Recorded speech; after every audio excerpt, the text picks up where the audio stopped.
Hi guys, my name is Tomcat and welcome back to Forza Horizon 4 for a brand new subscriber requested episode of Stock vs. Tuned. Now this is going to be a all-American episode of this series where we face off a stock 2019 Corvette against a 1953 Corvette. So this being the C7 ZR1, it is very fast out of the box, and it's certainly going to put down a good speed through the speed trap.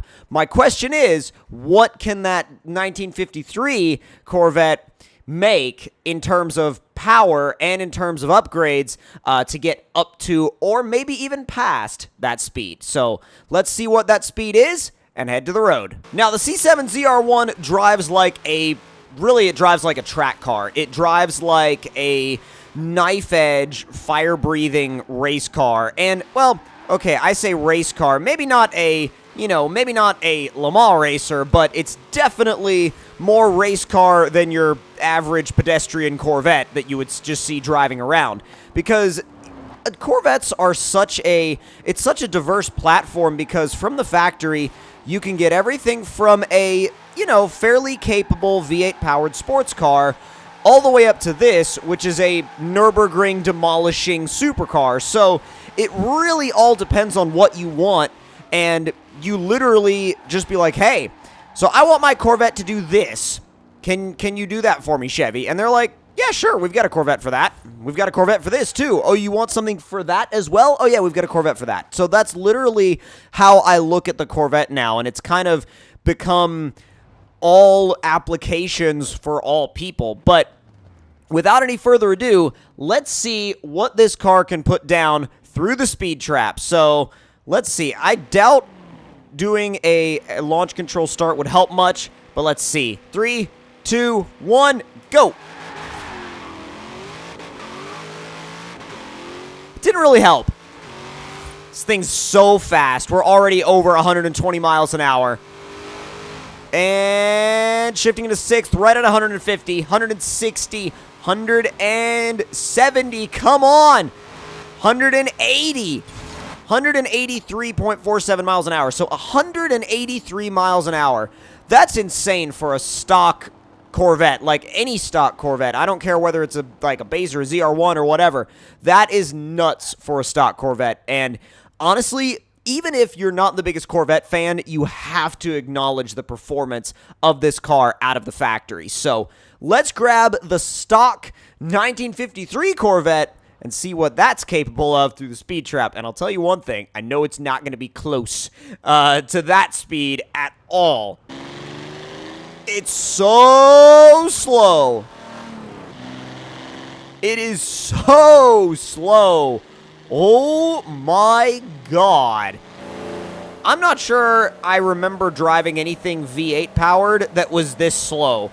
Now, granted, it is from the 50s, and it only had, well, 2 gears, and I always forget that whenever I drive a stock one of these. Yes, hello, your car is way faster than mine. I know.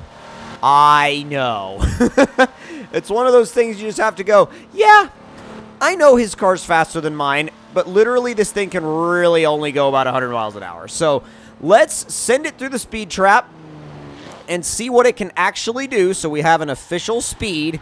But I doubt it's going to be anything remarkable or anything to write home about, that's for sure. So, oh damn, the line's like all the way back here. We completely missed the line. All right. I don't really think we have to be bothered about the fact that it's not completely perfectly lined up. Red line and dump it. As it bogs out of the hole and I kick the clutch again to try to get some more wheel speed in it because it's literally so slow. Like first gear goes all the way out to like 56 miles an hour and then you shift to second and you crawl up through the RPMs and eventually you get to 80.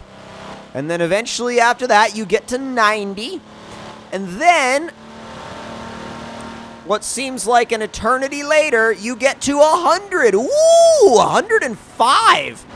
And that is where you bang the rev limiter and through the speed trap at 105 miles an hour. Yeah, the difference is pretty large, but I'll tell you something. I think we can do it. I think we can make something happen with this car, and I think we can make it really, really fast.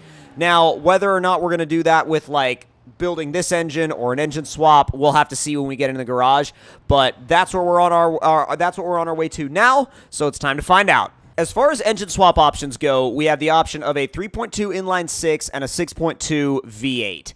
Now, currently, we are only making 160 horsepower. Oh my god, there we go. 160 horsepower and 223 foot-pounds of torque, which is pretty lazy. However, I feel like we might actually... it's like part of me wonders if we can, like, do much with it. You know what we're going to do? Nah, we're going to just throw the 6.2 in there. I mean, we may as well throw the 6.2 in there. Ooh, centrifugal supercharger. I don't really ever throw those on anything because I'm confident that once I do that, I'm confident that we can pretty much just have this thing go nuts. You know what I mean?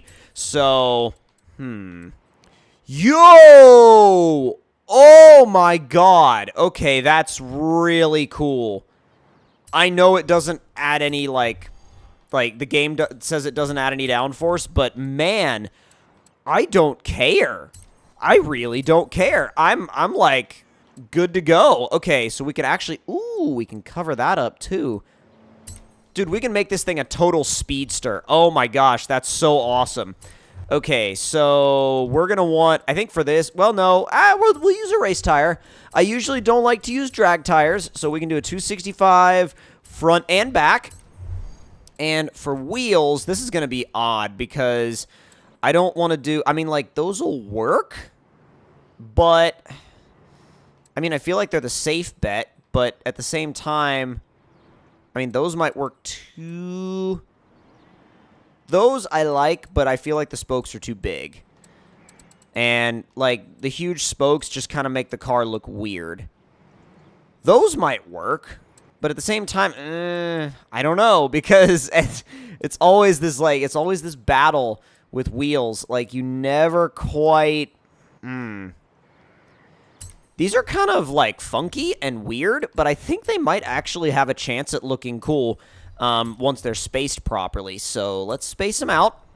And I'm not going to make them any bigger. I feel like this car is old enough that we shouldn't really be making the wheels bigger. I mean, I feel like you get to a certain point with these cars where they get to be old enough where you're like, I should just leave smaller diameter wheels on them.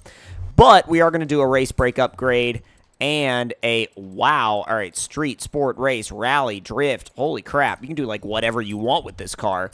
It's like a blank canvas, literally. Oh, this is going to be funny. Ah, that's awesome. It actually goes through the fin. Okay, I know it adds like 120 pounds, but I think it's so cool. I mean, and plus we can take out all that extra weight. I mean, and literally right now we're making 542 horsepower, 502 foot-pounds of torque, and we weigh 2,300 pounds. We could probably beat that ZR1 as is. Literally as is. In fact, I kind of want to test that theory. I don't think we have to max it out. I really don't. I'm just going to do a couple of basics. I'm going to do an intake. I'm going to do an exhaust. And, oops, and a race flywheel.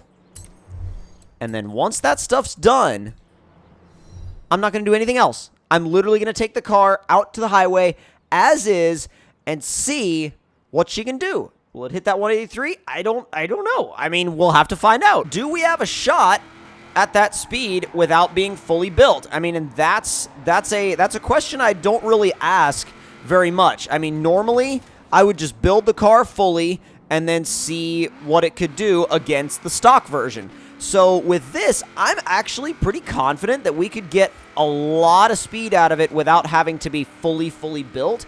And we might be able to get close to that 183. I believe it was 183 that the ZR1 set. Now, ooh, that was very boggy. I shifted to third and tried to, like, bang shift third, and it was like, nope, you're not having that. All right, launch control start, and go. Not a lot of wheel spin, actually. Come on. There's 130. There's 140. There's a lot of traffic. Oh, there's some sliding. Okay, so we did 170 through the trap. So, yeah, I mean, I don't think with this power level we can do it, but I think with a much, much, much more developed power level, like, I feel like if we put like anything more than some basic mods in this thing, I mean, this has the lowest level supercharger. This has just a intake and an exhaust. This doesn't even have a cam. I mean, well, it's got a cam in it, but it doesn't have a aftermarket cam in it. But I feel like if you did a aftermarket cam and you did a, what the hell is with that bus? And you did like your intake, your exhaust, you upgraded your supercharger just a little bit, you did a couple of other things, you would absolutely destroy the ZR1. And I feel like, you know, with a couple more mild upgrades, these two could be like right on top of each other in terms of speed. So hope y'all enjoyed that episode of Stock versus Tuned. I tried something a little different there at the end by not building this car fully, and I feel like it sort of made it a little bit more interesting for me. And let me know if you guys liked that. I think I'm going to try a couple more cars that are fully built and then some others that I maybe don't build all the way. But again, let me know your thoughts in the comments below. Hope y'all are enjoying this series, and I will see you guys next time.